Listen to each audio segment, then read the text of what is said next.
Thelema, Coast to Coast, Show 33, September 10th, 2006.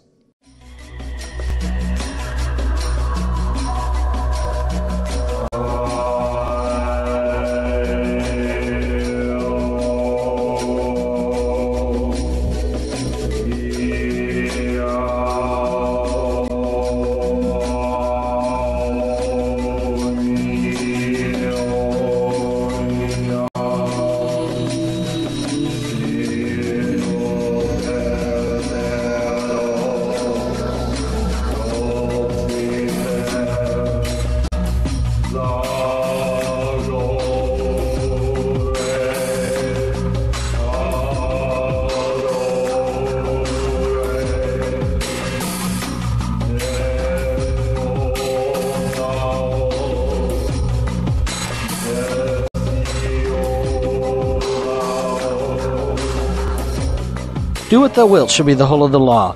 Welcome to Thelema Coast to Coast. My name is John Crow, and I'm the host of the show. As always, I want to remind everyone there are 4 ways to contact the show.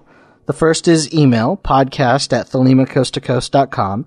The second is the website, www.thelemacoasttocoast.com. Via voicemail at 206-600-4216. And, of course, by the post at P.O. Box 7045, Marietta, Georgia, 30065 in the U.S.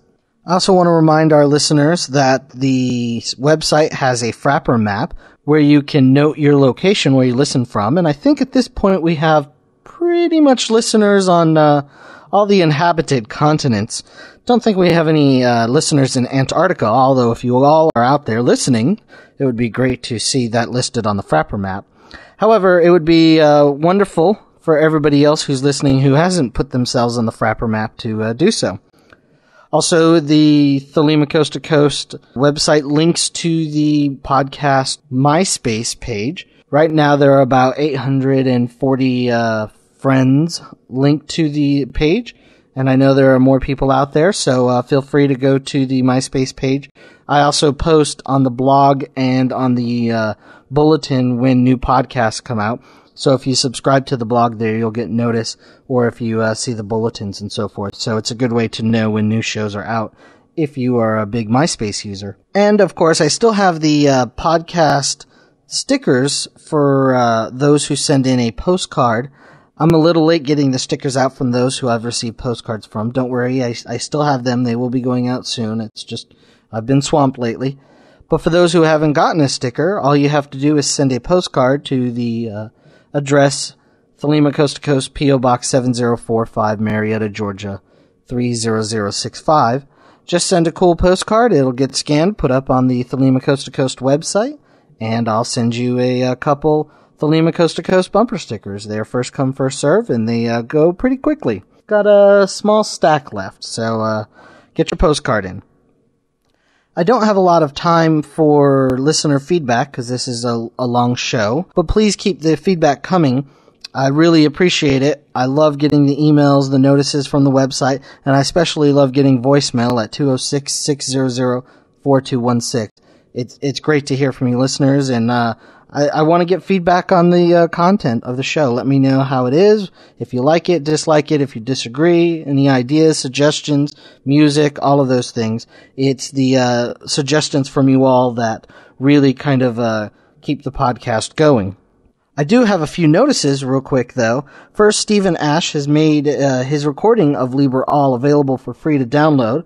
I'll put the URL in the show notes. Also, the song in the last podcast I incorrectly labeled as coming from the artist Sobek. That was corrected. He said the song was not from him. I guess he did the mixing, but the actual song itself, Approach to the New World, was done by a band called Length of Time. So I apologize about that error. And speaking of kind of combining music and Crowley and stuff, sometime last year when I was playing around with recording software and kind of learning my way around so I could do the podcast better, I was playing around with Crowley's Enochian calls and putting some background music and stuff, and I did a mashup of Crowley saying the second Enochian call and threw in some Stevie Wonder with it. I have that up on my blog page at www.thelema.nu. It's .nu, if you're interested in downloading that. All right, so today's program is a lecture I gave at Dove and Serpent Oasis in conjunction with Hagia Sophia chapter.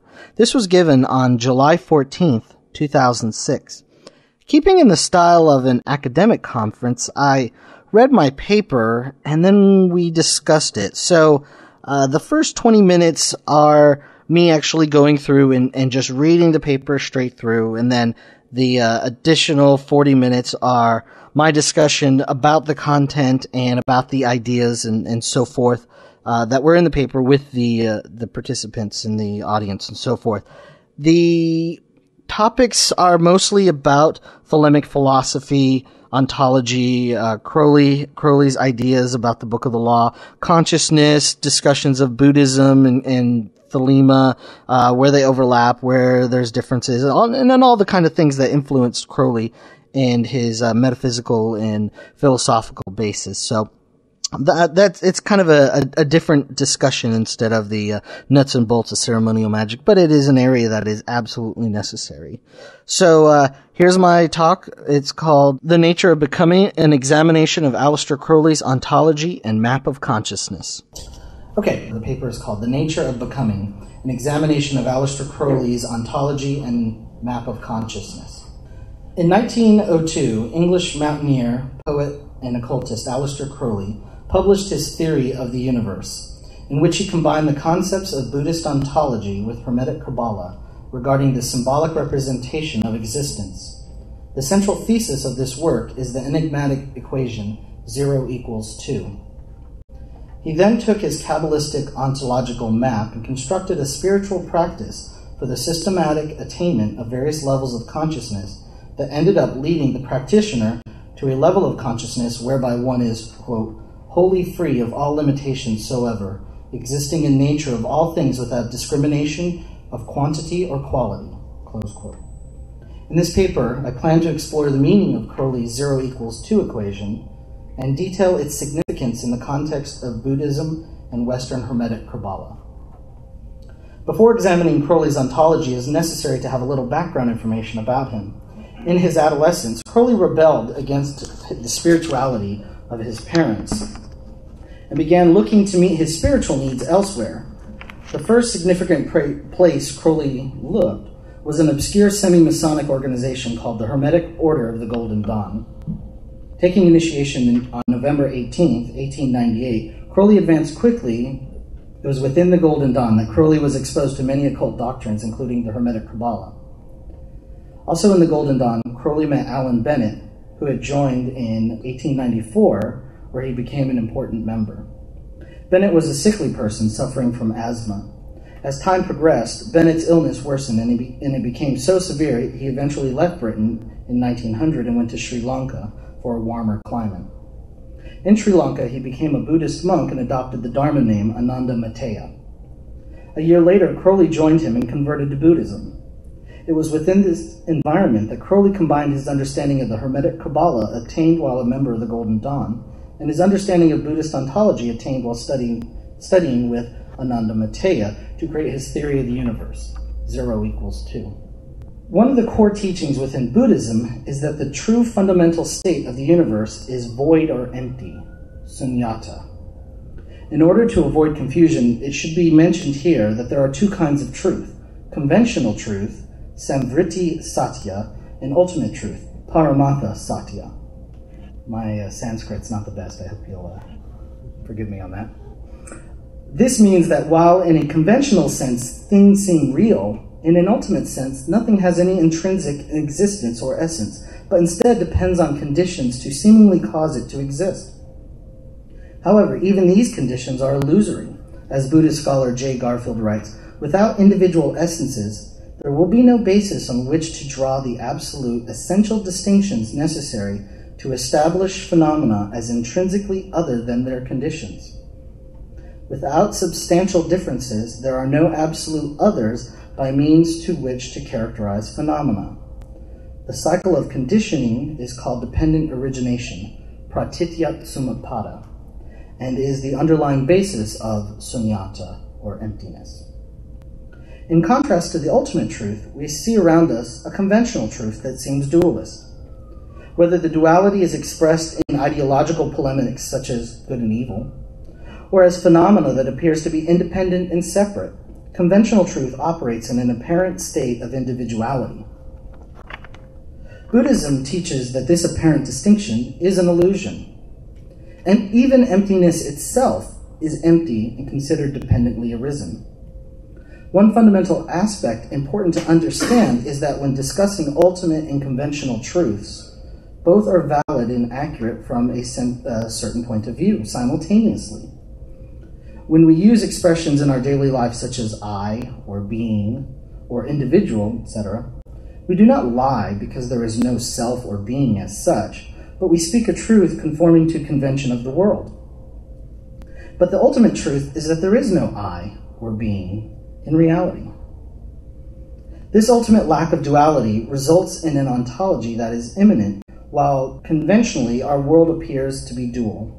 This differentiation between ultimate truth or reality and conventional truth, and both being simultaneously valid, is the key to understanding Crowley's 0 = 2 equation.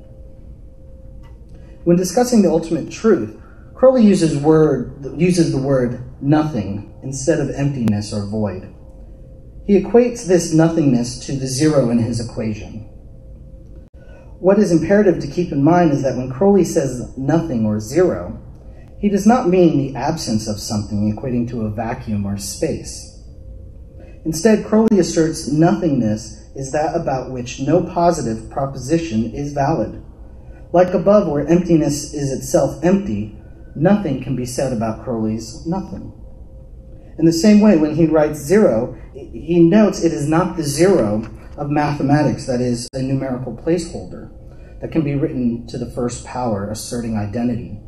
On the contrary, Crowley's zero is actually 0 to the 0 power, meaning that it has no identity, nor is existed in any categories. On the other side of the equation, we find the number 2. The 2 is representative of duality. Crowley notes that it could be written also as 1 plus -1. This is because for something to exist in a conventional sense, it must be contrasted against an environment or background dissimilar to the thing itself.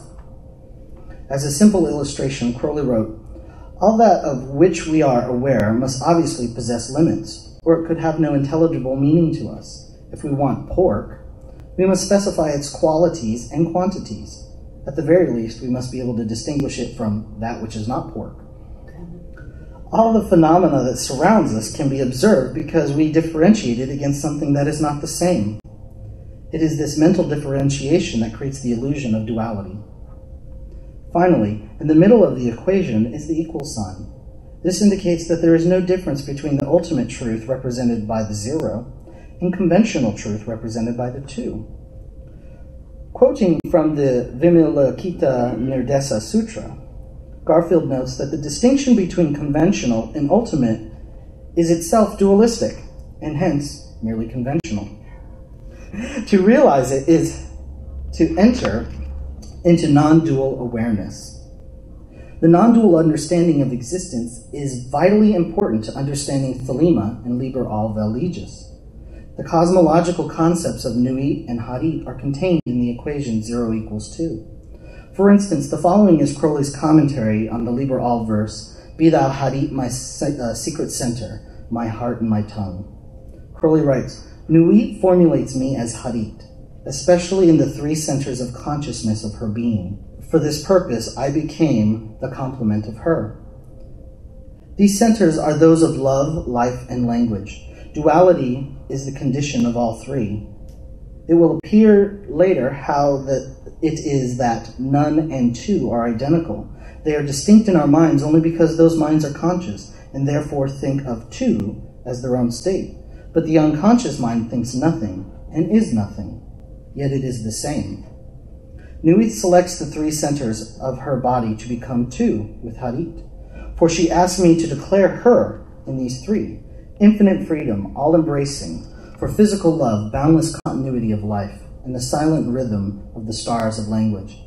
These 3 concepts are her gift to us." As can be seen, the duality between Nui and Hari are conventional, as are the very states of consciousness that Crowley discusses.